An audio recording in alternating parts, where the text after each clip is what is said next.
Hello and welcome to Heart High's Spiritual Evolution Podcast. I'm your host, Amanda Gavarny, owner and founder of Heart High, a spiritual life coaching and intuitive wellness company. Today, we're diving into the magic of the phases of the moon and what they mean. My guest is a dear friend and returning guest, Charmaine Alto, spiritual life coach, light worker, and owner of the Goddess Gateway. She is also the author of the book, The Phases of the Moon and What They Mean. Welcome back, Charmaine. Thank you so much for having me back, Amanda. I'm glad to be here. You are so welcome. So for our listeners just meeting you for the first time, can you tell us a little bit about the Goddess Gateway and the work that you do? Yes, so the Goddess Gateway is the threshold between where you currently are and your best life. We work together in the capacity of spiritual life coaching, Reiki, hypnosis, as well as intuitive card readings in order to get you at a vibration to where you are a match to receive the life,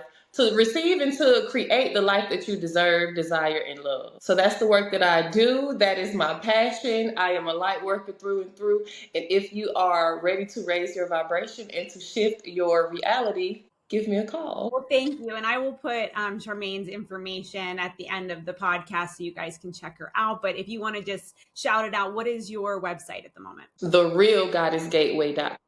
Awesome. Thank you so much. So let's get into it. So this is Charmaine's book, The Phases of the Moon and What They Mean. Beautiful cover. So what inspired you to write this book? And what was like your personal experience, like the aha maybe moment that came out of this? So I wouldn't say it was necessarily an aha moment, but I will say that I was guided by my highest self. Okay. I was guided by my higher self. And I just remember as a child feeling a connection to the moon. And the intention for writing this book was to assist other people who feel that connection to the moon, or even if you don't feel connected to the moon, to let you know that the energy of the moon is always a guiding force for you to use. And even if you don't know, like you're not aware that you are using the energy of the moon or harnessing it, it is still supporting you in many different ways. So it was really just to kind of help people to learn how to work with and harness the energy of the moon in their own. That's super interesting. So how is the moon still supporting us if we're not working with it? That was a really cool thing to say. Because you are on Earth, because you are made up of water, and because the energy of the moon affects you emotionally, it affects you spiritually. There was a study done. There probably have been many studies done, but there was a study done that showed that people's emotions and crime rates go up higher during full moons. I'm sure they're not saying, "Oh, it's a full moon, let me go out here and do something crazy," but the energy of the moon is still affecting you. So if you know that, I feel like it's better to be equipped to use it to your advantage than kind of to be I don't want to say a victim of the energies of the moon, because when you are aware that those energies are there and they are, then you can use it with intention. Okay. All right. Well, that's cool. Can you walk us through one of your favorite phases of the moon and its meaning? Can I do two? Yeah, I would love that. Okay, so one of my favorite phases of the moon, call me basic, but it's the full moon. Okay. And that is because the full moons are the times where we get to see our manifestations come to fruition. They are ideal for releasing the things that are no longer serving us. And they illuminate so much. So many things that we kind of want to hide, they illuminate them and bring them to the surface so that we can process them and release them. So that's my first one. Okay. And my second favorite one is the waxing crescent moon. And that's my second favorite. I don't even know if they're in order from least to favorite, but I just love them both because that is the time that we are planting the seeds of intention. And that's the most exciting time. That's when you feel most empowered. That's when it's like, oh, I can take over the world. You're putting those intentions out into the universe. you are gaining clarity about what it is that you want to manifest and what it is that you want to come to fruition for you.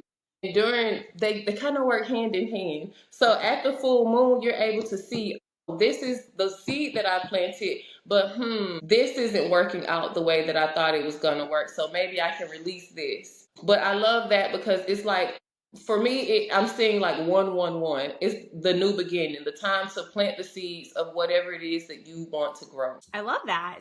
Okay, so how can we explain to our listeners how to maybe start working with the moon in their own spiritual practice? Like, what would you recommend? How do you even start? I mean, obviously, to the listeners, this book is a great place to start because it does have the way that she goes into it.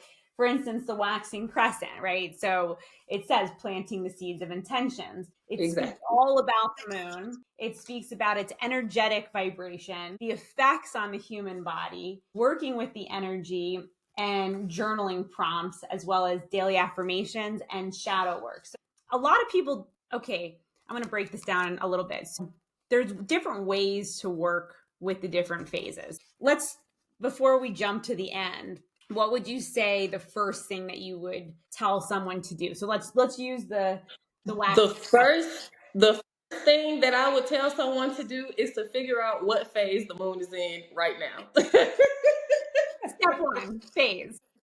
Step one, figure out the phase, find out the phase that the moon is in right now so you'll know. Usually, when you figure that phase out, you start having little aha moments. Oh, well, this is why I was feeling like this. Well, this is why I've been tired.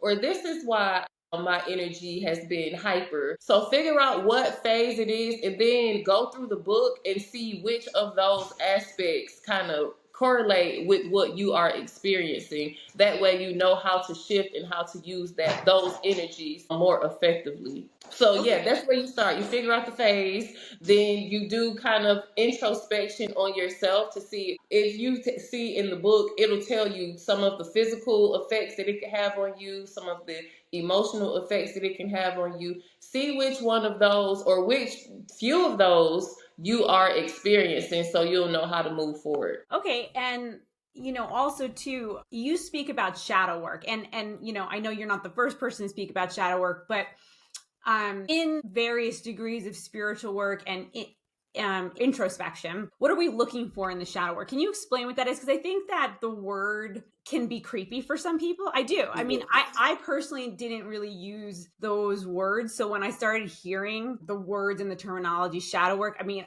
it was like a duh moment because I was like, oh, I've been obviously doing this for so long, but I never called it shadow work. So can you explain what shadow work is? So agreeing with you, shadow work, the word itself can be kind of daunting. Like, what do you mean shadow work?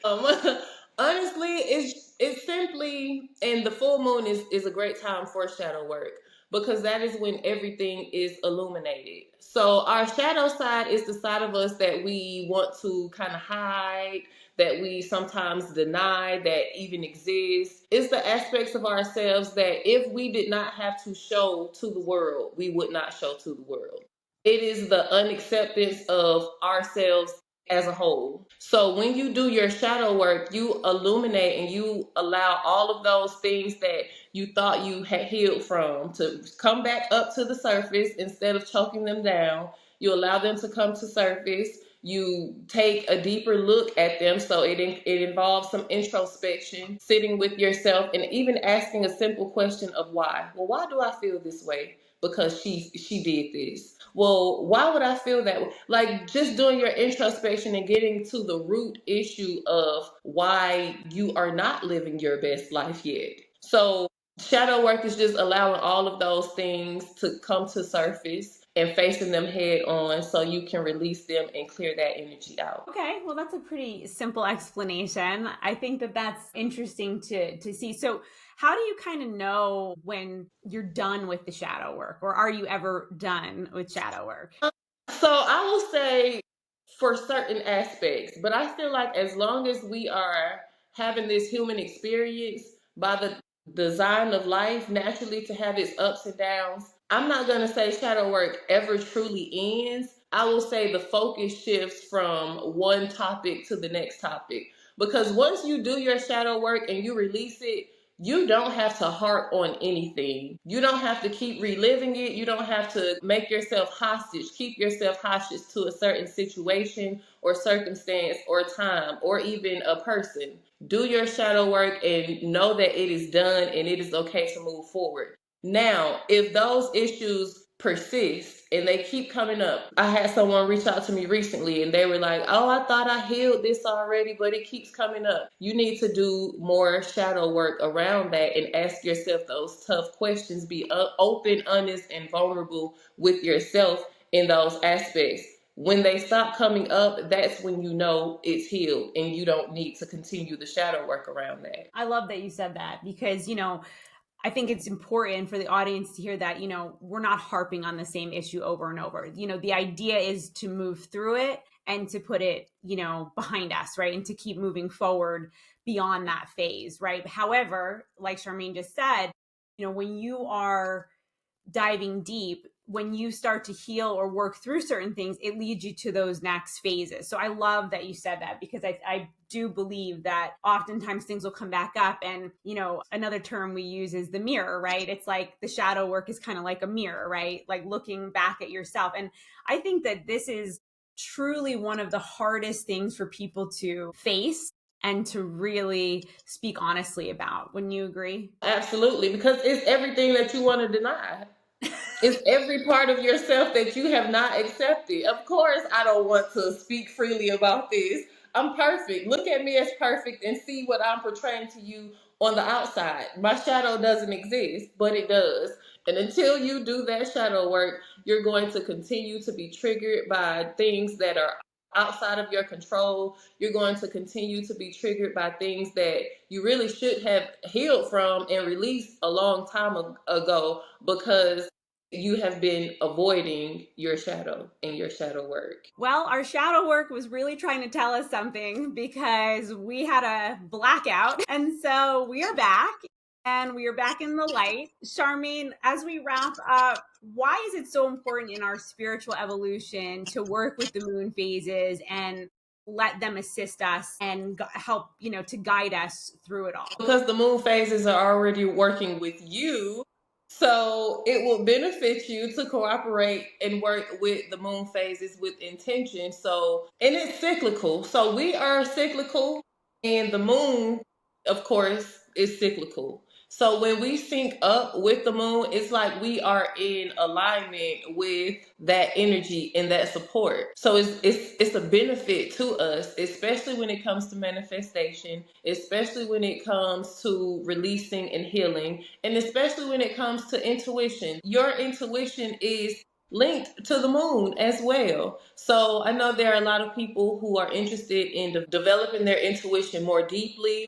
You can utilize the energy and the support of the moon to do that as long as you are staying on track with the different cycles and the different phases of the moon cycle. There are no limits, and it's all in the book to how you can use the energy to your benefit. That's awesome and great advice. Thank you so much for sharing your wisdom today. And for all of our listeners that want to connect or grab a copy of your book, where should they go? It is on Amazon.com. You can also order it on my website, therealgoddessgateway.com. Awesome. Well, do you have anything else that you'd like to share as we wrap up? The moon is working in your favor. That's part of the universe that is conspiring with you to create whatever it is that you decide that you want to create. I love that. Well, thank you so much, Charmaine. Thank you for your presence. Thank you for this amazing book. Again, if you don't have a copy, you should definitely go out and get it. It's a very easy read. And again,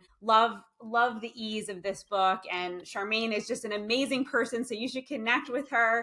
And again, thank you to all of our listeners for joining us on a Spiritual Evolution podcast. Remember to subscribe, leave a review, and share this episode with anybody ready to embrace their own spiritual journey. I love you so much. God loves you so much. And remember, you are a creator. There's nothing you can't do. Bye for now. Bye.